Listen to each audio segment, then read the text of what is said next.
You have 18 minutes. 18 minutes. Mr. Speaker, I yield 2 minutes to the gentlewoman from Colorado, Ms. Boebert. Gentlewoman from Colorado is recognized. Thank you, Mr. Speaker. I would like to speak in response to some of the opposition that I've heard to this legislation. First of all, we've heard about slave trade multiple times this evening. And if we're concerned about slave trade, well, then let's secure the southern border, because that's where the human trafficking has taken place.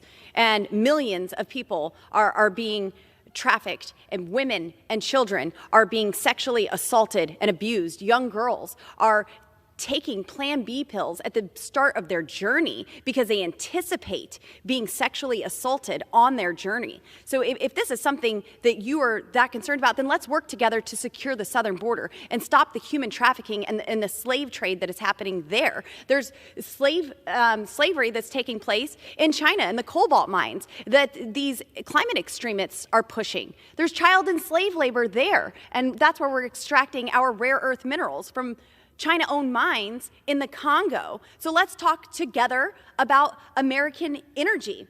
You know, you say that this is just for local elections. Are there 2 registries? Well, how is that going to work if there are 2 registries?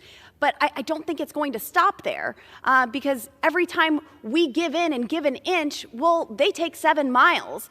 And the gentleman on the other side of the aisle, he mentioned that in Colorado, illegal aliens are voting. Well, illegal aliens are voting, but no state has actually allowed that since 1926 in America. There are loopholes that are allowing illegals to vote in our election, and this is election interference, allowing non-citizens to vote in our elections. And in fact, this is why crime rate is up in Colorado.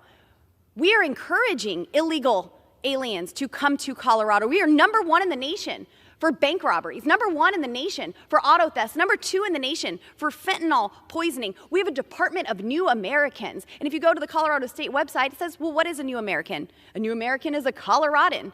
May I have another minute? I yield 1 minute.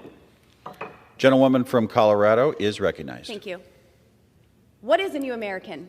A new American is a Coloradan, an immigrant seeking asylum, a refugee, asylee, a DACA recipient, an SIV holder, and all other forms of immigrants seeking safety, opportunity, reunification of family, chain migration being encouraged in my state where non-citizens are voting and making a difference in our elections. Now, if there's a better way to do so, then let's let the D.C. County reevaluate this. That's why we're sending it back to them.